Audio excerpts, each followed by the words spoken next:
Hello, I'm Rosie. This is Dave. Some of you may know us already, and hopefully some of you are also following us on Rosie. We want to start a vlog so we can share this journey from moving from England to France with our two little boys. We're both quite nervous on video, so bear with us. So I'll let Dave start on what's happened in our journey so far. So far we put an offer in on our house that we want to buy in March, and this was accepted in June. Our house was sold in March in the UK, and we moved out in June. So for the past 3 or 4 months we have officially been homeless, living with friends and family, and it's been pretty difficult, mainly due to the fact that we don't know when we're going to be able to move to France, or how long we're going to be living like this. It's also cost us quite a bit of money in storage fees and rent and all the other things that come with that, like eating and looking after our children.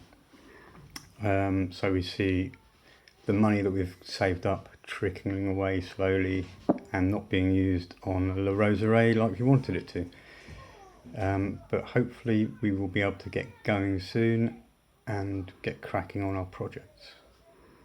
Yeah, it's not been just the challenges we expected. When we started this journey, I expected it to mostly be about organisation, really. I thought we'd have to research a lot and really prepare ourselves for things like the schools the boys are going to go to, and applying for residency, and the language barrier is a really big one. And he was just staring at me. And Dave's healthcare as well, something to consider, because he receives treatment from the NHS, and we have to organise paying off all our debts, which had amounted to quite a lot. We had to think about our plans for the French house, what planning permissions we needed, what works needed doing, how much it's all going to cost, can we actually afford it. And we also needed to think about a proper business plan for our glamping site, which is actually the good fun bit. But, but all the other stuff, it's a bit hard work. We did have to think about those things, but then loads of other stuff happened as well. So just after we'd sold the house, literally as soon as the offer was accepted, pandemic was in full swing in the UK. So Dave needs to do shielding, so we had Dave working from home.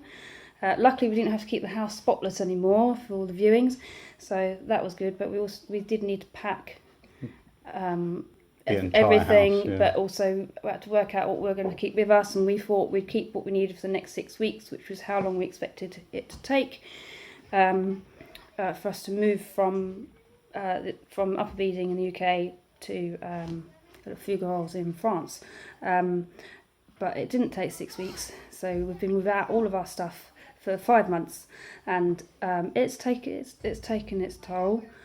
There's been massive delays, and we felt like we've been left in limbo for a long time now, and all the time we've been worrying about what the boys need, and we'd have to get used to living with different people and having less space, and just little things like that have really taken their toll, getting used to people's quirks and habits and routines and knowing where your place is in the household.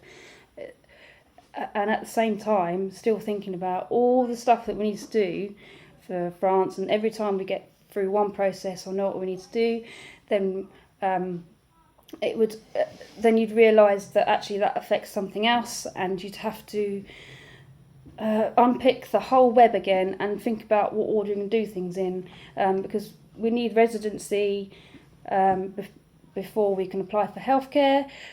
We can't get residency without utility bills. You can't get utility bills without a bank account. You can't apply for your children to go to school without proof of residency, so you'd have to get your utility bill.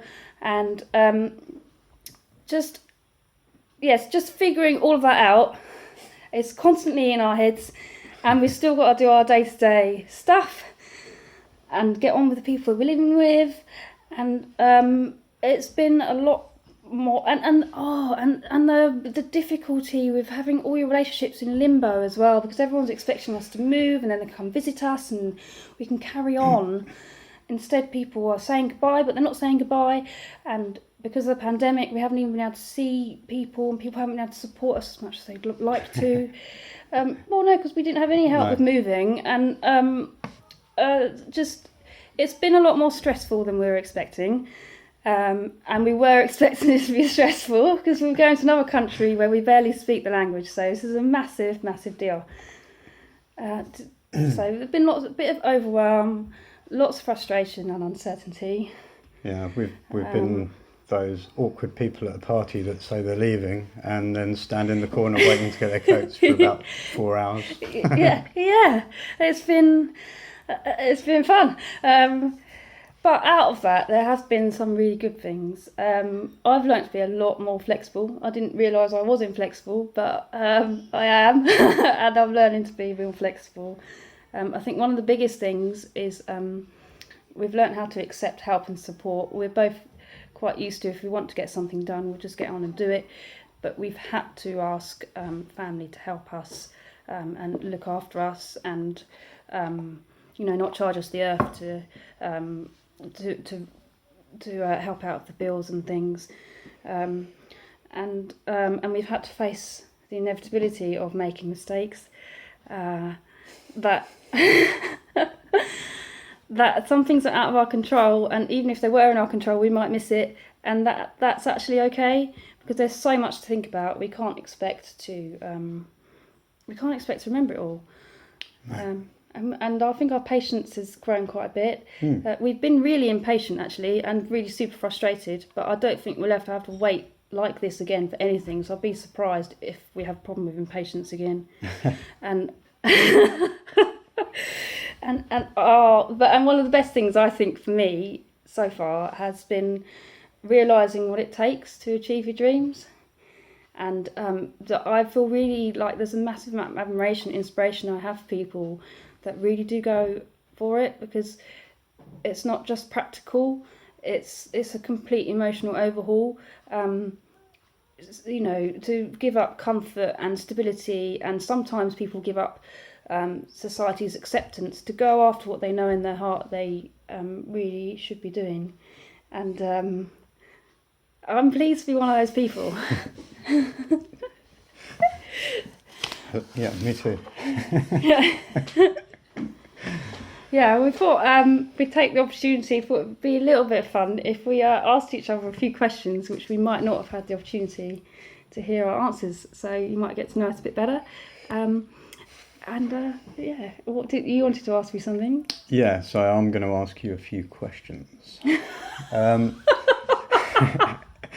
So what has been the toughest part of the previous 5 months?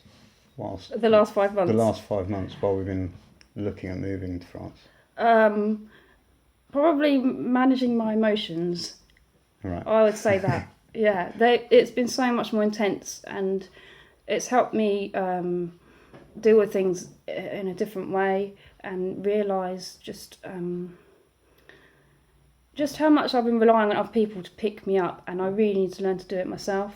And that's probably been the toughest thing, but also I think it's really good. Yeah. It's really good, because we need to be strong to do this.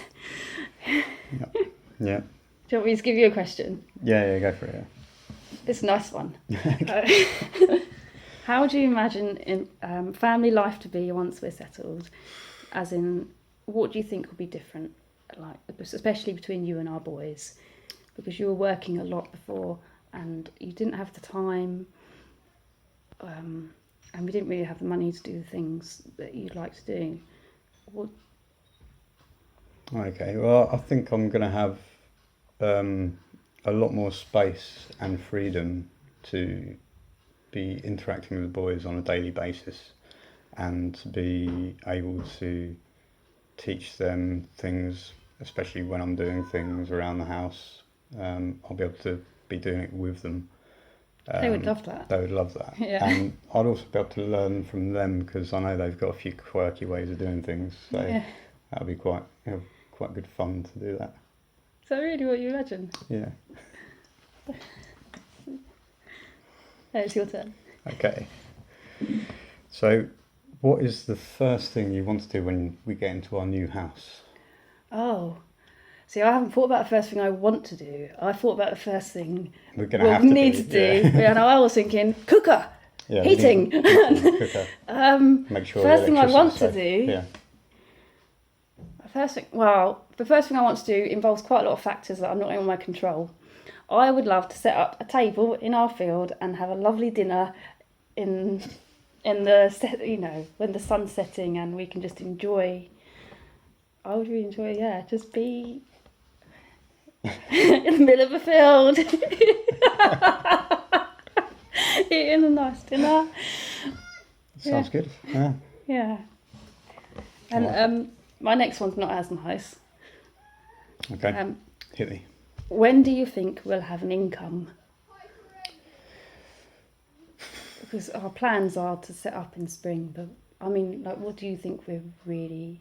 I think it depends where from. I mean, I can imagine we'll be getting an income of sorts as soon as we get there, just through any web IT work that I'm doing.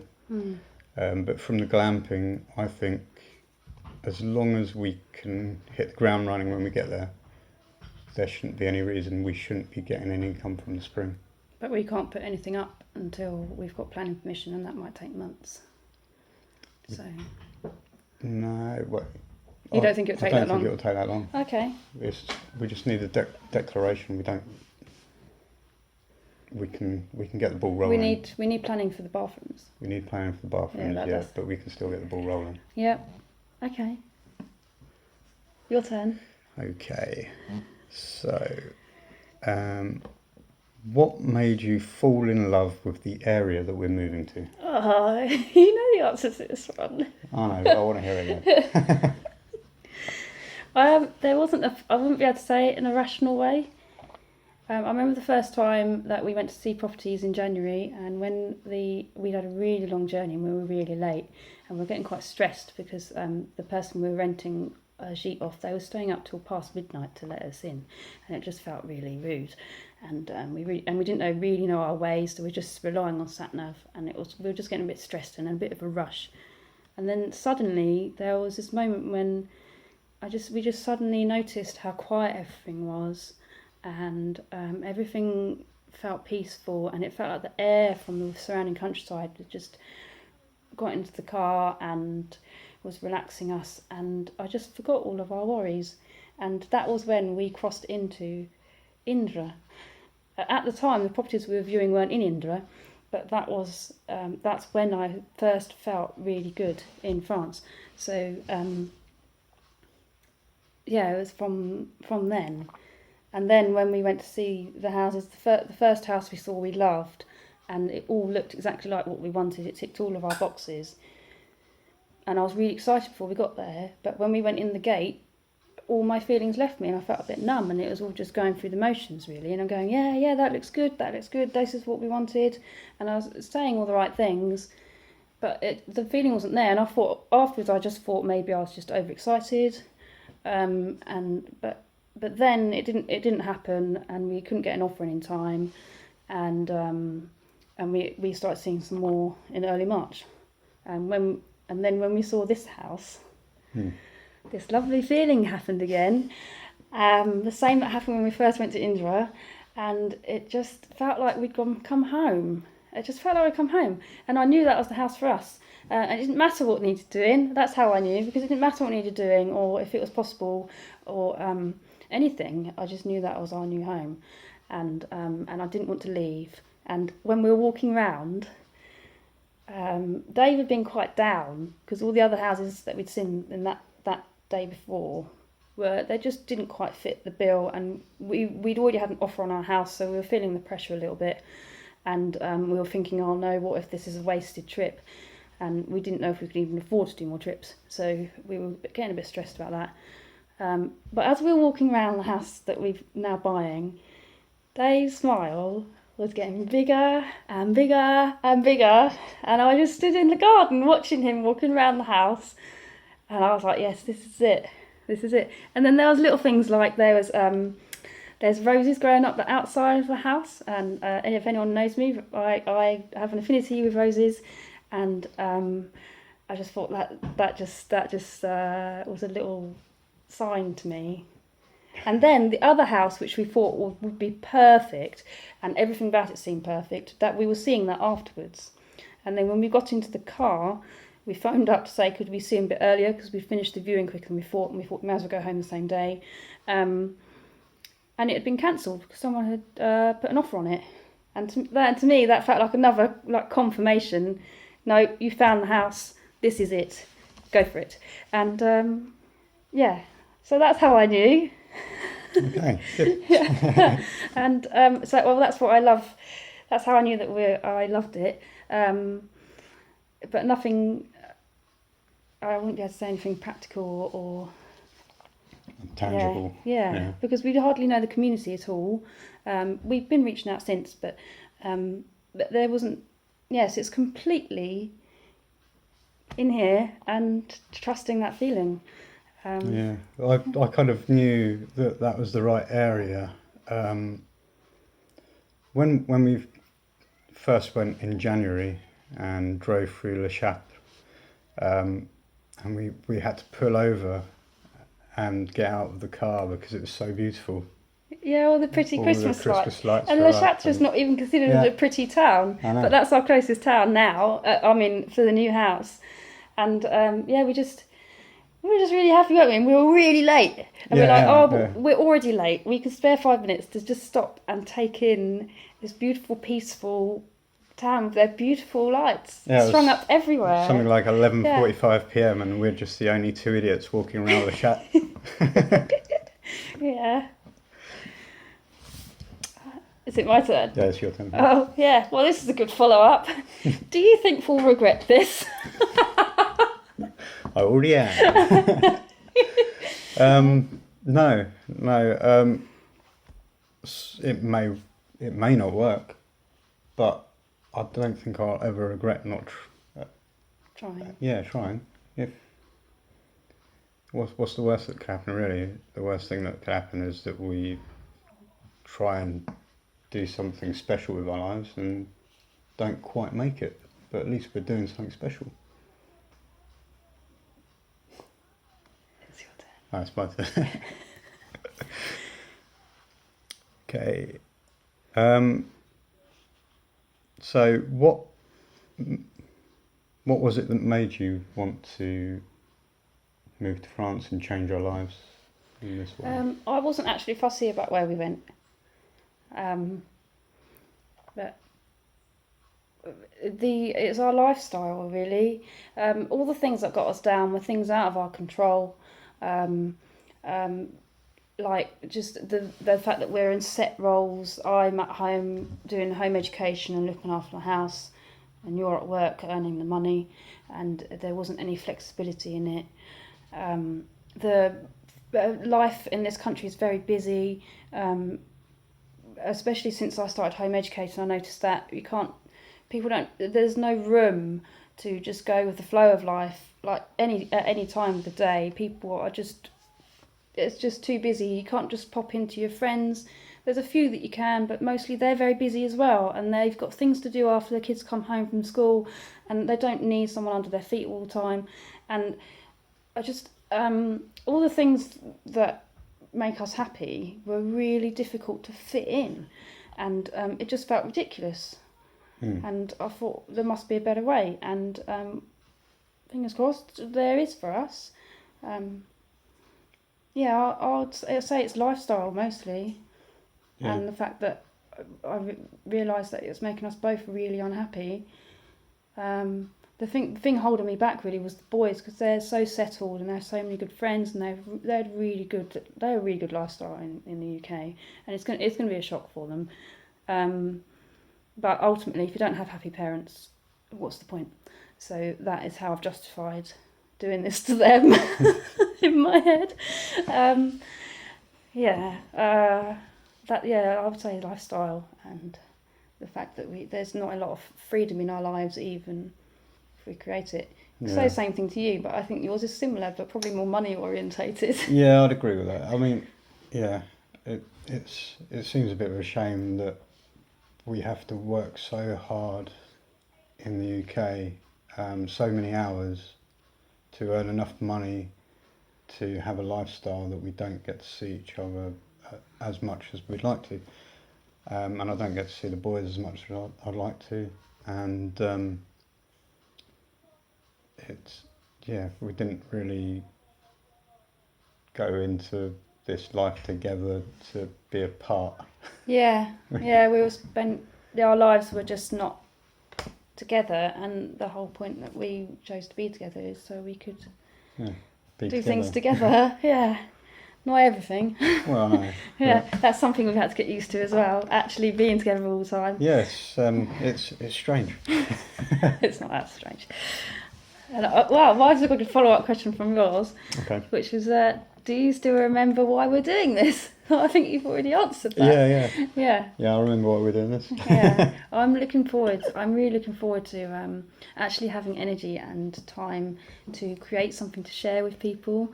Our lives for so long feel like we're just playing catch up on all the busyness all the time, paying the bills and getting the house okay, and the things that the boys need, keeping up with your friends, and making sure your family's all right. It's just it just felt too busy. And, there's always lovely ideas, like we both really believe in community, and we both love having people over for dinner and making it nice, and we love hosting people. We've had lots of people stay with us before as well, because we love making space for people, and I'm really looking forward to freedom of really creating something that people can enjoy. We both love a good party, and we love cooking for people, and and music and playing and food and just living, and and everyone that knows me knows that I love outdoors, and I love nature, so it would be really nice to bring that to people. Okay, it's my turn, isn't it? Yeah, I'm done. You're out of questions. I'm out of questions. So, is there any part of this moving to France process that you would have done differently? Yes. There's only one that I can think of. I'm sure there's been plenty more that crop up afterwards, because I think we've done the best we can. But I think one thing that we could have done and we didn't was prepare properly for the interim period, because we thought lots about moving out. Yeah. And we thought lots about when we're there, and we were completely lost in between. And I think that's part of the reason we found it so stressful, is because we were expecting to be a short time. We didn't mind being lost for that in between, but it hasn't been a short time. So it's become quite a journey, and I think we could have made it easier on ourselves by saving up money just for that. I could have worked a bit extra and got money for that. And I could have stayed at work for another month or something. Well, no, you couldn't. You needed to get out, let's be honest. And no. But I think we could have at least, even if we didn't have the money, we could have mentally prepared and gone, we didn't really think about the interim time. The main problem was that we didn't know, there's no way to tell how long it's going to take from here to there. It's just the past four months or so since we've moved out of our house should have taken 3 months or 2 months, but well, we were expecting 6 to 8 weeks, weren't we? But because of COVID and there's been so many delays, the estate agents messing around. Oh my goodness! I remember that when oh no, we won't talk about that now. No. It's over now. It's our house now. We just need to sign for it. Yeah. Okay. Which should be happening soon. Yes. Yeah, in a couple of weeks we should at least have a date. Well, in a couple of weeks we should be in the house. So. Ooh. Wow. Yes. I'm not even going to dare to hope, because I've been disappointed week after week after week, but I'm excited by the idea.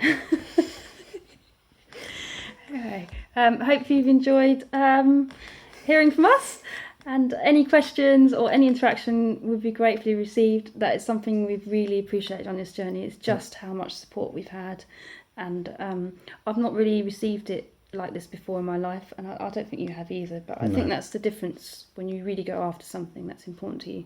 And it's wonderful. It really is wonderful. Please do keep doing it. We love to hear from everybody. And I hope that the pandemic hasn't caused quite as much stress for you as it has for us, and that life gets better from here. Yep. So thank you for watching. Thank you very much, and follow your dreams.